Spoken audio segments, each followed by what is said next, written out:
Let's go, everybody.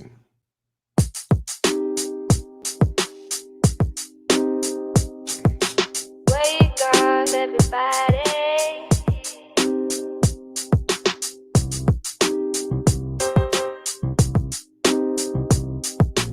I just wanna start a new day. Just remember what I say.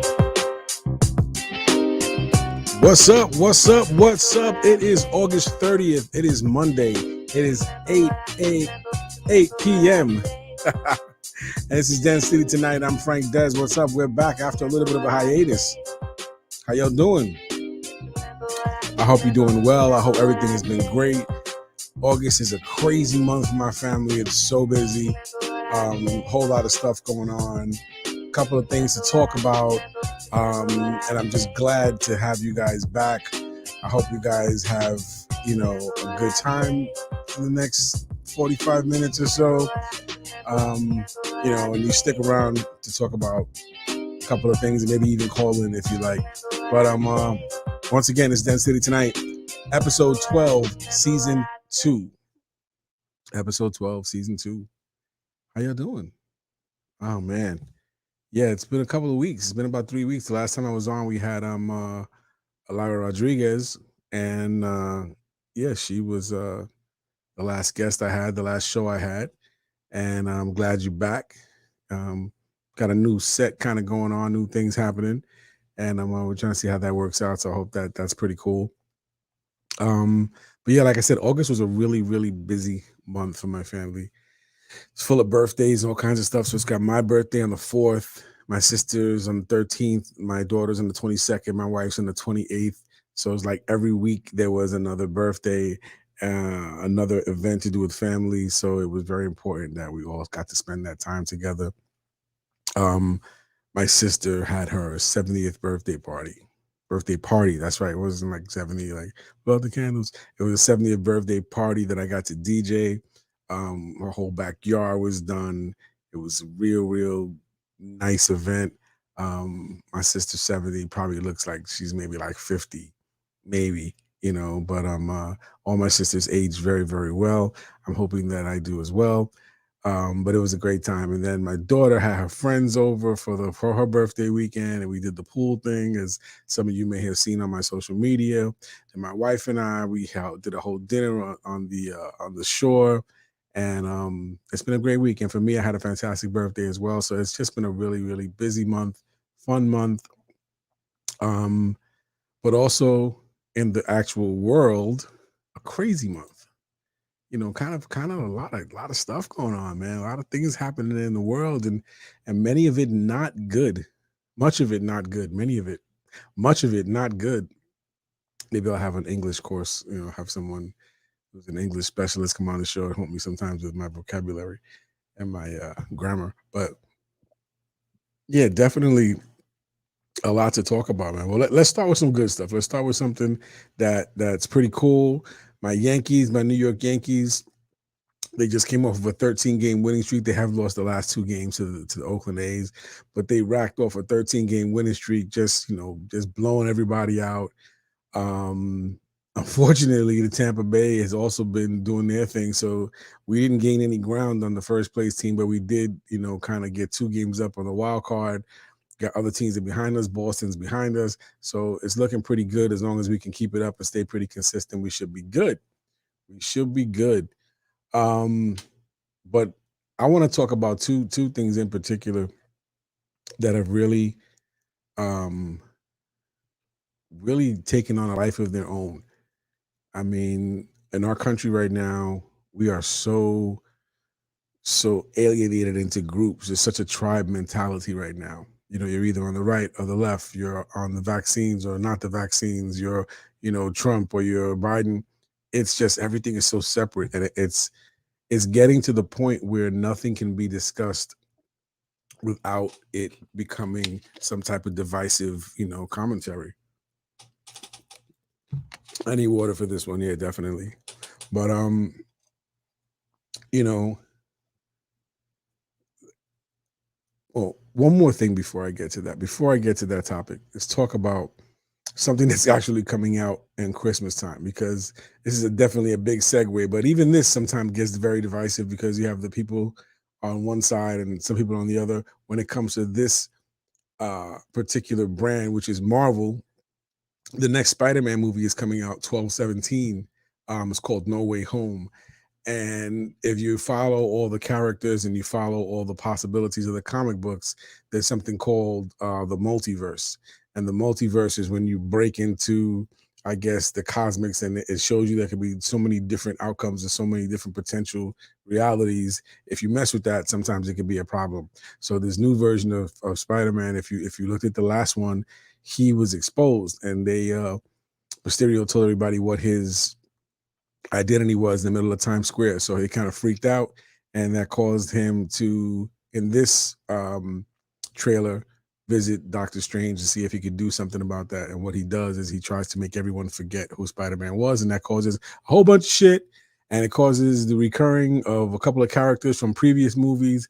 And now a lot of people are thinking that the other Spider-Man from the other movies, like Tobey Maguire and Alex, whatever the other guy's name is, or Andrew, whatever, they're all going to be in this movie. So there's a bunch of speculation. There's a lot of excitement. Nobody really knows what's going to happen in this movie, and I can't wait till December 17th. Probably one of the few times, again, that I want to go see a movie when it comes out. So definitely check that out. Spider-Man, No Way Home, December 17th, 2021. And now let's get into this other stuff. So I'll show you everybody this here. That's my vaccine card. So I'm fully vaccinated as of May 19th, 2021. And in itself, that doesn't sound like such a controversial thing, right? I'm vaccinated. I have my card. Doesn't, no big deal. Doesn't sound like a controversy. Well, it is. This card, this identification has been compared to so many different things. It's been compared to, papers of identity papers. It's been compared to, Auschwitz numbers. It's been compared to tracking, stuff like that. And depending on who you ask, it's the root of all evil, or it's the path to a better future. Um, and it really is dependent on who you ask and what demographics you ask. And what's interesting here is that it's not racially divided on this. This is not a racially divisive issue, because there are blacks and whites and Hispanics and all types of cultures that are for the vaccine. And on the flip side, there are the same people, blacks, whites, Hispanics, all type of cultures that are against the vaccine. I've run the gamut of all types of people that are for and against. One of the things that came out, you have Pfizer. The Pfizer vaccine was officially approved by the FDA, and that's happened after a long, well, not well. Some people say not a long period, because many people say that the stuff has gone too quickly, that it's not properly vetted. What people don't always have the information on is that the RNA, um, that type of vaccine has been studied since the 90s. And usually what slows up FDA approval is not the science, it's the politics, it's the fundraising, it's the approvals, it's the money. That's what usually holds up FDA approval, not the science. The science is usually pretty quick. The science is usually something that happens pretty much at the onset. And then once they have it proven, they have to pass that along to everyone. And that's what takes so long. So in this particular instance, with so much need, the time was cut a lot shorter. If we go back though, let's just look at some numbers, real quick without getting too crazy. In the United States alone, as of the 30th, as of today, 2021, 39,870 cases.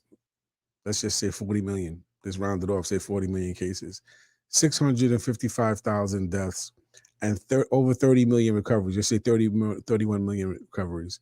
And that's great. 31 million recoveries is fantastic. And that speaks to when people say, it's 99 point whatever percent, survivable. And that's fantastic, because it is. But however, percentages, if it's 10 people we're talking about, then 99% is great, because only one person is affected. But if it's millions and millions of people talking about, that 1% is not a small number, and it's nothing to sneeze at. 655,000 people who have lost their lives since last year, and that's global numbers. In 2019, the deaths from the flu in the United States were 64,000, around 60 from 42 to 64,000, 64,000 being the high end in the United States. In the United States right now, 655,000 people have lost their lives and lost this battle to COVID.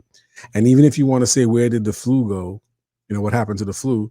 Okay, take the high end number from 2019 and subtract that from this 655,000, and you still got over 500,000 people dead. I mean, that shouldn't be like a consolation just because we reduced that number by 62,000. Let's say it was 100,000 flu cases that got misdiagnosed.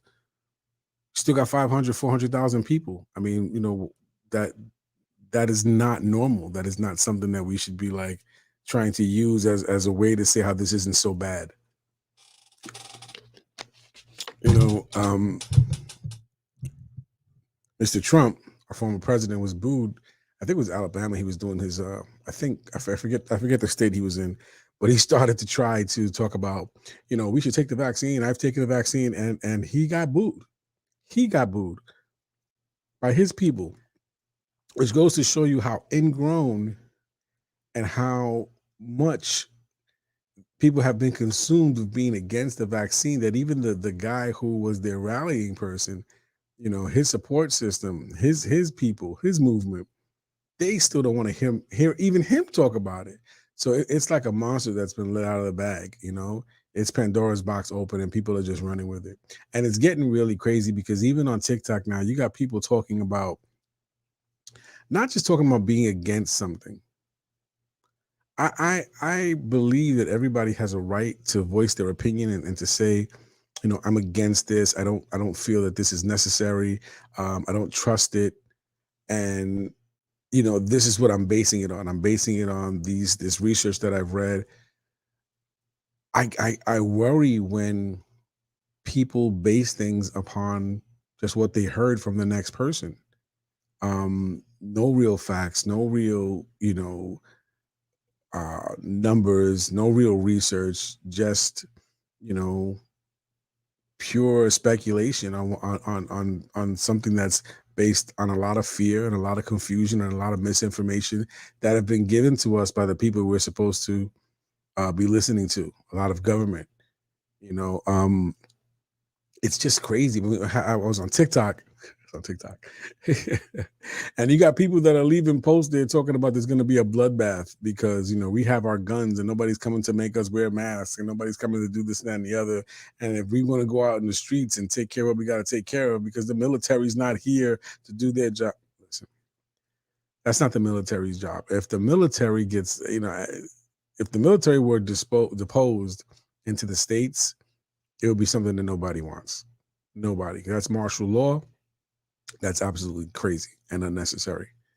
You know, it's just so much misinformation, and again, I'm not trying to say that I'm an expert. I'm not trying to say that some of the concerns and some of the fear is, I don't want to say warranted, but understandable. Um, it's not always the easiest thing to trust government because they usually have ulterior motives. But one of the things I look at when it comes to this whole thing is what's the end game? Like what does the government have to gain from bad economy, from loss of jobs? People talk about that a lot. There's a conspiracy theory. This is the government. They want to control people. But what do they? There's always an end game. That there needs to be an end game to make something make sense. Make it make sense. Like when people talk about 9/11, even though I don't believe anything of that, I can see where they could draw the line in saying this was fabricated because we wanted oil and we needed to find a way to get into certain countries so that we could extract that oil, but do it in a way that would have the people of our country look at it as something positive and something patriotic and some type of retribution for something that was done. Even though that's fucking crazy, I could that makes sense in as far as a pathway of thinking where you like there's a means to an end. But what is the means to an end of thousands of people just dropping off, economies being blown out, businesses losing money. Well, certain businesses lost money. There were other businesses that actually made money, but overall, the country suffered for it. So what's the end game? What does it make? What's the conspiracy on that? Not now. I can see this conspiracy. What if the conspiracy wasn't for them to control or for them to do that? What if the conspiracy was to create a society of people that were more willing to follow the government? What if all those people that are anti-vaxxers that are out there and don't want to take the vaccine what if that's just what they want you guys to do? Because you're critical thinkers, or because you are questioning the government, um, they don't want you to take the vaccine. They want you to convince people not to take it so that you guys could die off, and you'll be left with a society that is more compliant, and they'll be left with a society that is more willing to listen to the government. That sounds ridiculous, right? But what if that was the conspiracy? What if you were falling into the trap by saying, "Oh man, I'm not going to take the vaccine"? What if that's exactly what they wanted you to do? Would that make a difference? Would that make you take the vaccine? Then would that make you kind of go, "Oh well, shit, if they want me not to take it, then maybe I should take it because that means I'm going to live and be healthy"? There's so many different ways you can go with this nonsense. There's so many different ways that you can try to manipulate what's happening, and try to work it towards your way of thinking. But factually, the vaccine is not 100%. It obviously doesn't prevent the new strain of the Delta variant. Doesn't prevent that completely. It helps to prevent it, but it could be a breakthrough virus and it can get through and it can affect you. However, what it does do is it lessens the chance for you to have fatal results from acquiring that. Factually, most of the people that are dying right now are people that are not vaccinated. Yes, there are many vaccinated people in the hospital. There are vaccinated people that have passed the virus off to other people. But those that are vaccinated, majority have not gotten to a very, very extreme state of bad health. They're not dying. They're going through it and they're coming home. But the people who aren't vaccinated are not. Those are just facts, and whether you believe the facts, that's another story. Because people can be presented with facts all the time, but if they don't believe them, then what can you do? I mean, I have family members that are not vaccinated, and it's very frustrating. It's very scary. Um, it's something that has me thinking. It keeps me up quite often because I'm trying to find a way to explain why they should, and I'm also trying to give them an opportunity to explain to me why they shouldn't, or what's their reasoning. And it's mostly based in fear and misinformation. So I'm sure there are a lot of families that have this divide. I'm sure there are a lot of families that have the same situation where they're trying to figure out what the hell do we do with the people in our family that aren't willing to get vaccinated. I don't know. I don't have an answer for that because I haven't figured it out yet myself. Um, we can only hope and pray that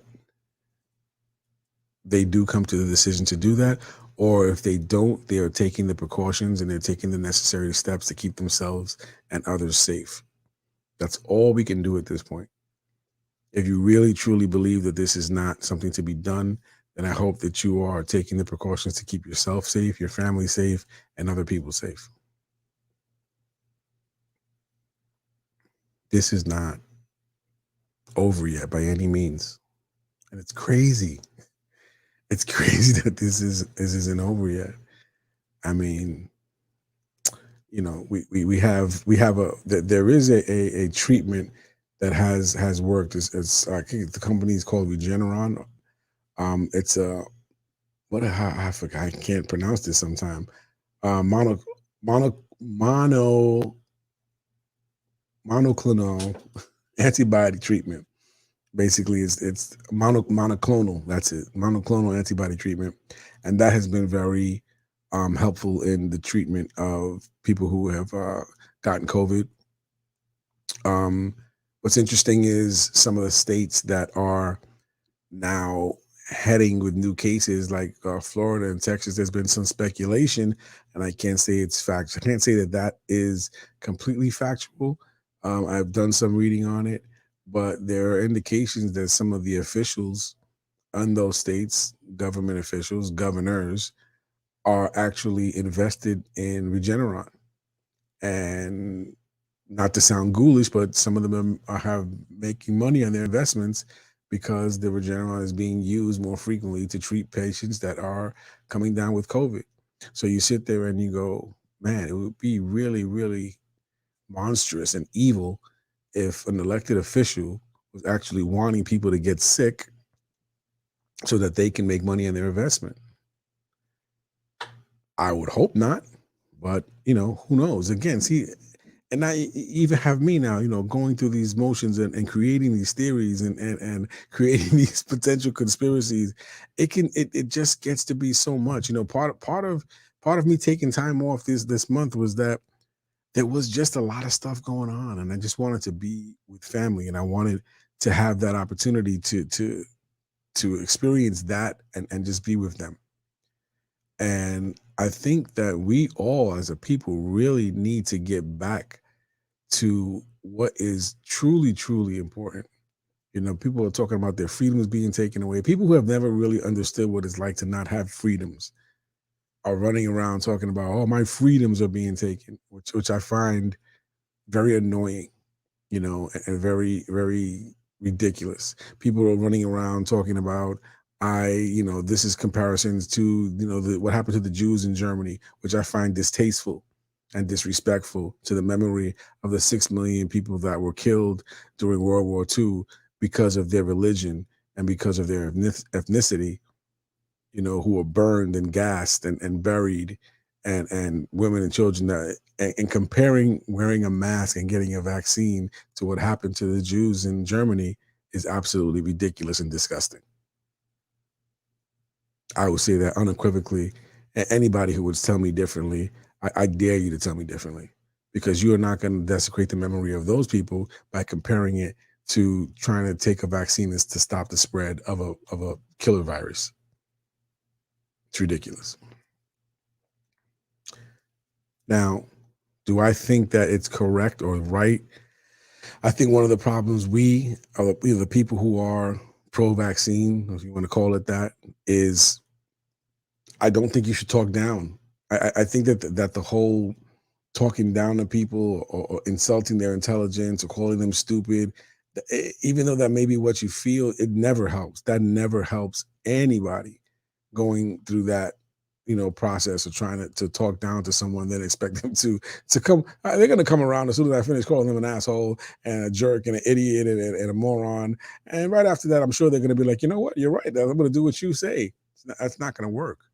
There has to be a better dialogue. There has to be a better way for us to come to an understanding. But I think right now it has just gone so far to taking sides and tribes and politics that I don't know if we're ever going to get back to that. I don't know if we're ever going to be able to get to a place where we can do that, to have a decent conversation. There are just much more people that are willing to fight and stick their head in the sand and die on this hill. Speaking of dying on this hill, here's a number of people who have been very adamant on radio and TV about being anti-vax people, who have ridiculed it, who have called it stupid, who have made fun of other people, who have taken a stand, and now they're no longer with us. So you got Mark Bernier, he was a conservative radio host. He passed from COVID. Phil Valentine, another conservative radio host, an anti-vaxxer, he passed from COVID. Caleb Wallace, all right, he led an anti-mask protest, and he's a father of three. He led an anti-mask protest in Texas. He was unconscious from August 8th until the time he died.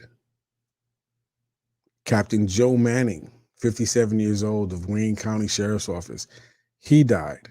He was taking a different type of medication for COVID, something that's called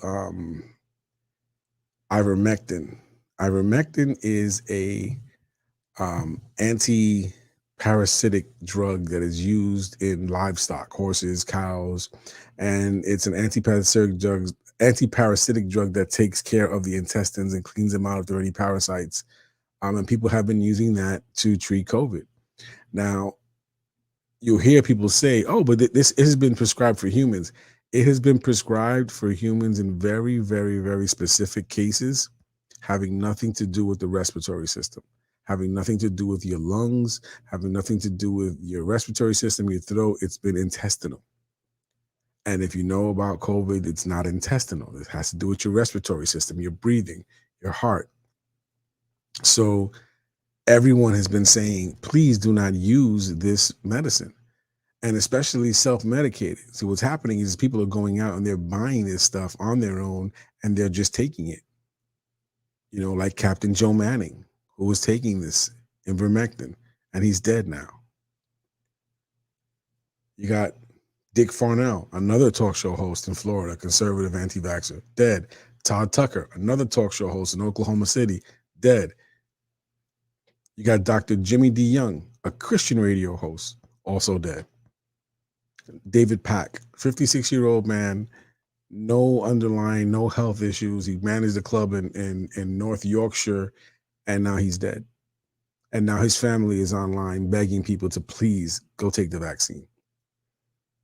Countless stories I've heard like this over and over again of people pleading with others to take the vaccine once their loved one has passed away. And a couple of them are, having GoFundMe's, and they're going through all this stuff.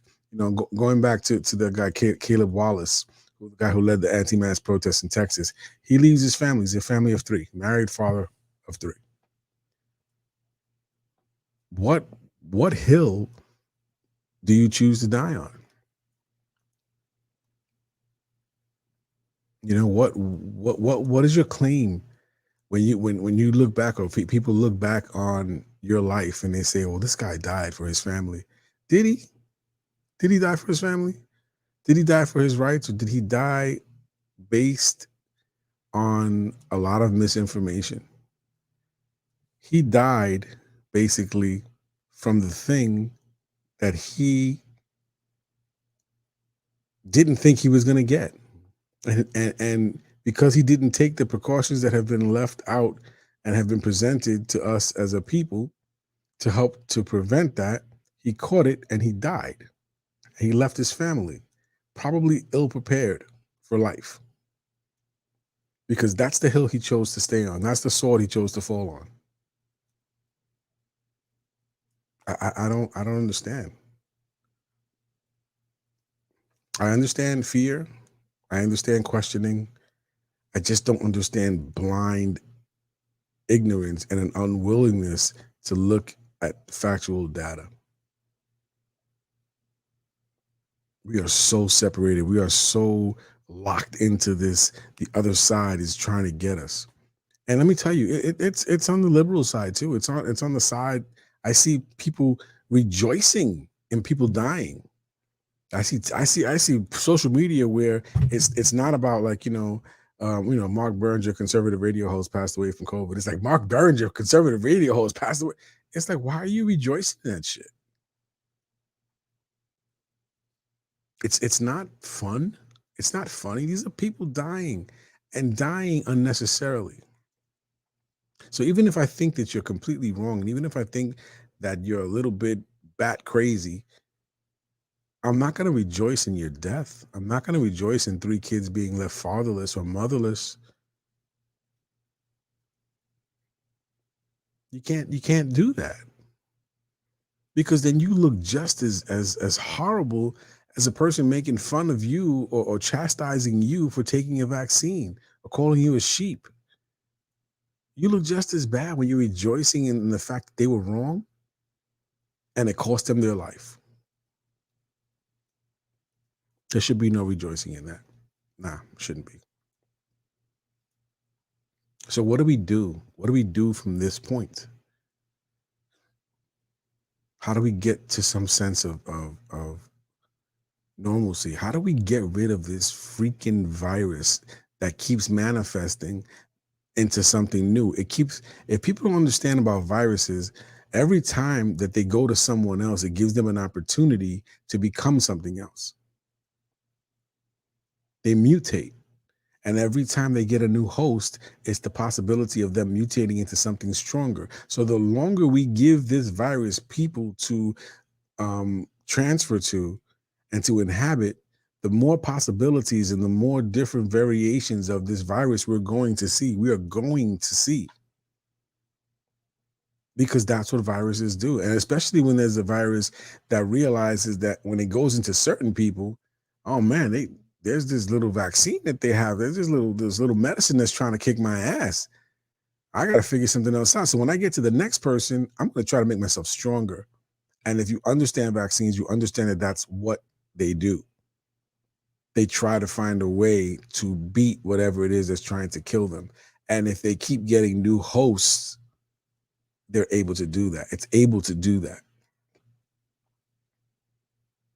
It's just like when they talk about the antibacterial soap, that we use so much antibacterial stuff that we're making super bacteria that is resistant to all those antibacterial soaps. That's nature. That's the way things work. That's how nature survives, because it adapts. Unlike humans who don't know how to freaking adapt, who don't know how to accept change or to understand that sometimes things don't work the same way or that science changes. Nature adapts. Humans dig in and they die on hills that they don't have to die on.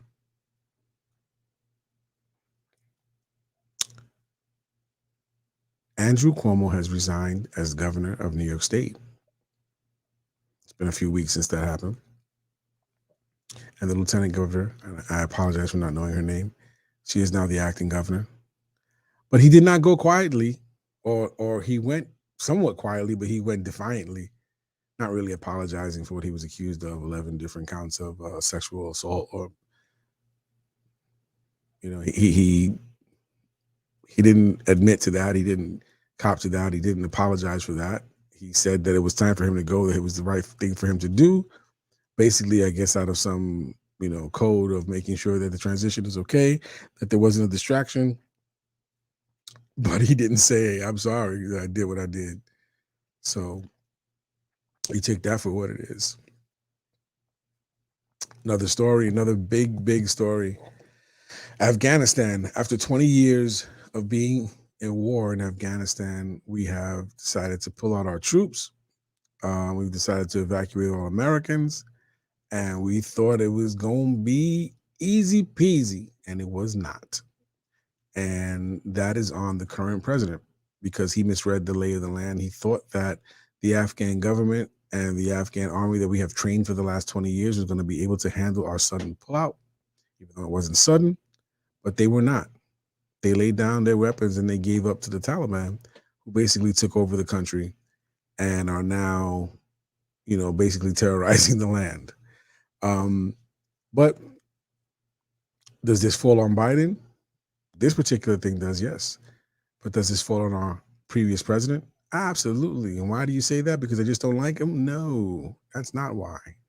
I say that because President Trump and Mike Pompeo decided to sit down and legitimize the Taliban leadership by meeting with them and discussing a withdrawal. By agreeing to withdraw, agreeing to get us out of there, and agreeing to release 5,000 of the prisoners that we had obtained during this 20 years. And we released them. We released them, which basically read up their army. They got 5,000 new troops that were pissed off of being locked up for whatever years they were locked up, and now they were free. So I guess, the thought was that, we're going to let your guys out and you're going to do what you said, right? You're going to behave. You're not going to cause any problems. And we're going to, this is what we agreed to. Well, basically, that's what we agreed to, the United States. We set those terms and said, this is what you guys are going to do. And they were like, yeah. But one of the pieces that we didn't include is we didn't include the Afghan government, the actual government that we've been freaking fighting with for the last 20 years. We didn't include them in this meeting. We didn't tell them about this meeting. We basically To put it in layman's terms, we shitted on them and we cut them out and we negotiated with their enemy, our enemy, and negotiated with them and came up with a deal without the actual government of the country. That's what we did. That's what Trump and Pompeo did. You can spin it any way you want. We probably never should have been there in the beginning. That's on Bush. And Obama, you know, bringing up and putting up a surge again, that's on Obama. Every president that has been involved in this has had some type of blame.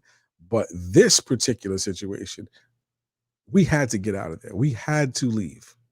It was time. 20 years is enough. An average of 9 soldiers have died there per month for the last 20 years. Now, recently, during this whole evacuation, there was a terrorist attack by ISIS on the airport, and 13 of our service members were killed, along with, I believe, over 40 Afghanis, civilians, which we don't even talk about. We just talk about the service people, which of course we should, but we don't even mention the 40 people that were murdered as well. It's like, oh, the Afghans, they always get murdered. Horrible.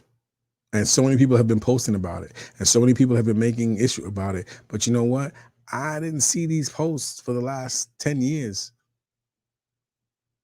I didn't see anybody worried about Afghanistan. I didn't see anybody worried about bringing our troops home. It was just out of sight, out of mind, which is quite often like most wars, out of sight, out of mind. 9 service members have died per month on average for 20 years. And that number, I could be wrong. I don't know if it was per month or per week. Either way, I don't hear nothing about that. Nobody's talking about that. But now everybody's getting on their political agendas and everybody's getting on their political horses and they're picking sides and they're blaming who's who. Listen, we need to bring those guys home. It's not our fight. However, we thought that they were going to be able to take care of themselves. But once we didn't include them in the talks, their army basically said, well, I don't know what you guys agreed to. You didn't include us in this stuff. So I'm going home. I'm going to be with my family. And the Taliban literally called the president after that meeting and said, this is what's going to happen. We are taking over. We have an agreement with the United States and we are taking over. And once they were told that, the president said, what? Not our president, their president said, you got an agree. This is true? Well, I'm out. I'm leaving. I'm getting out of here. They're going to kill me. And the army said, I'm not going to die for a deal that I didn't even, negotiate. And they were probably on the fence anyway, all these 20 years, letting us basically handle all the military situations. And yeah, they were doing the training, but I'm sure their heart wasn't in it.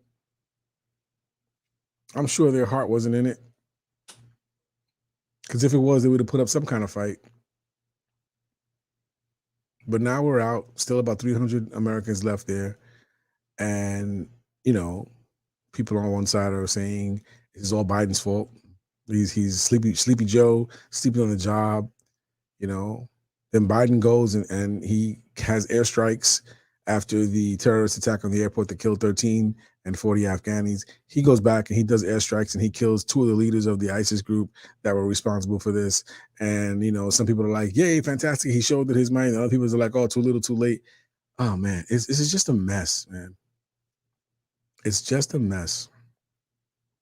And there's enough blame to go around to a lot of people.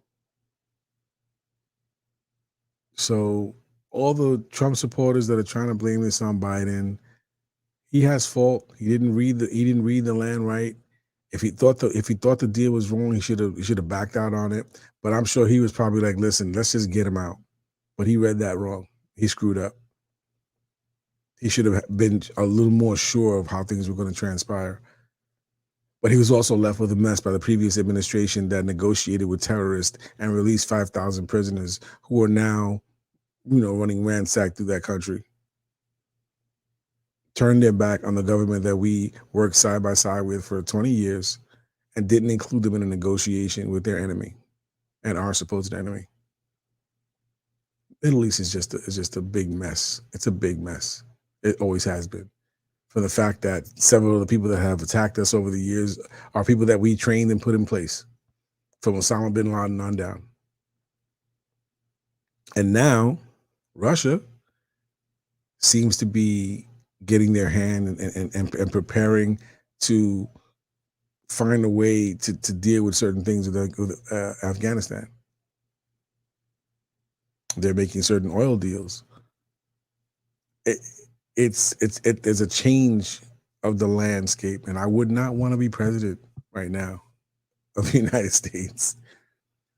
We have turmoil within, we have turmoil without. We have racism, we have white supremacy, we have Black Lives Matter, we have Antifa, we have the Proud Boys, we have all these factions that are trying to make their mark. Now, in my opinion, some are by definition evil and have a bad agenda, and others have an agenda of truth and equality.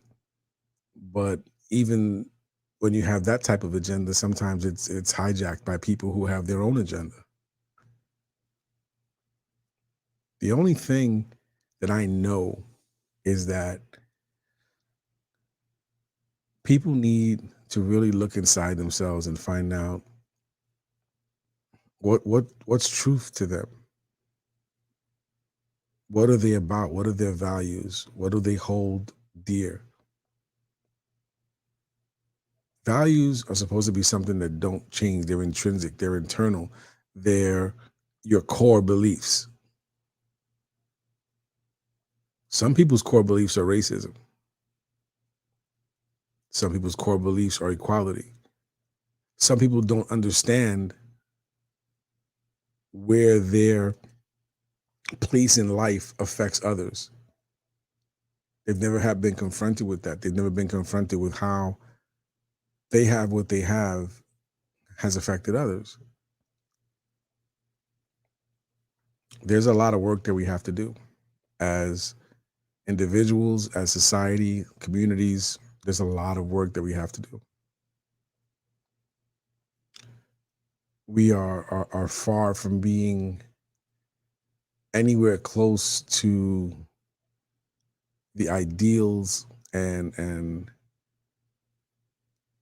the supposed way this country is supposed to be.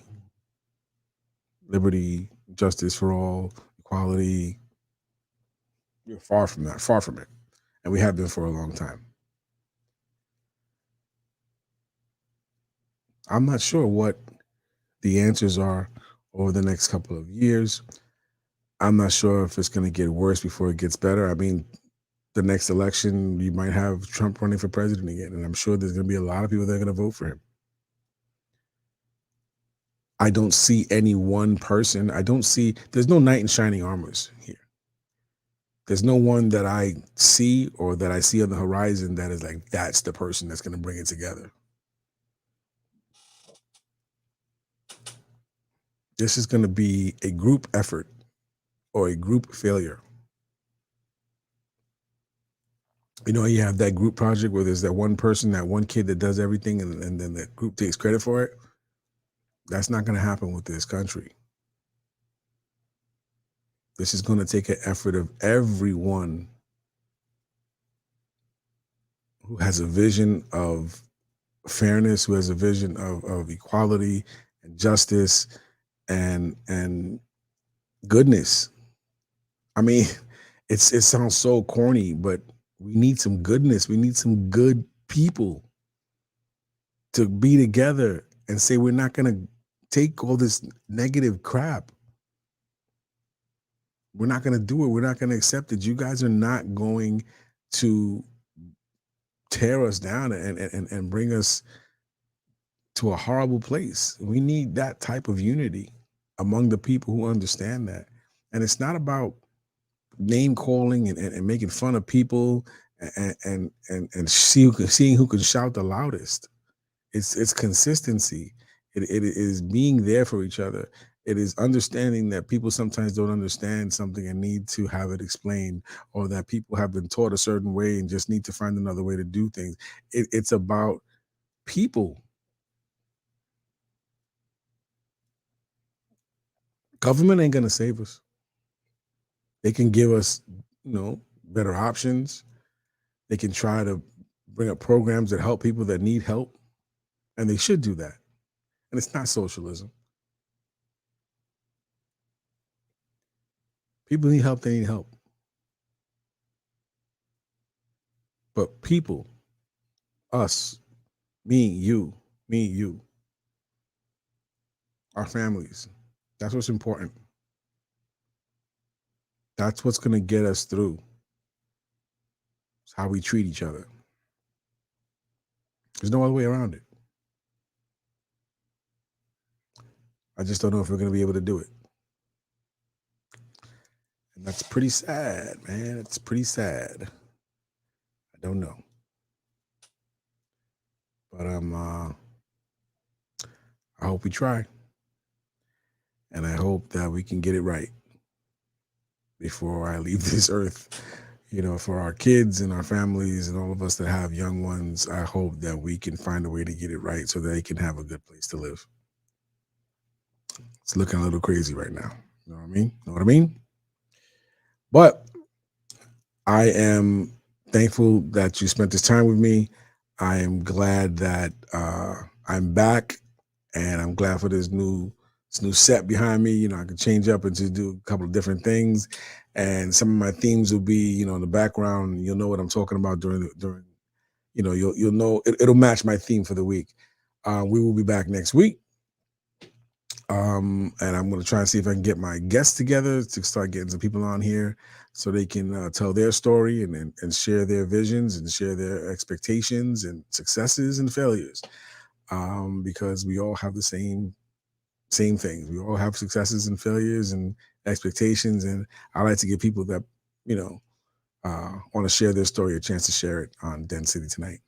So I'll see you guys next week. Next week, Monday, 8 p.m. I will be here. Hopefully, you will be here, and we'll have a great time. But until then, embrace your failures because they will prepare you for your success. So embrace those failures. Love you. See you next week.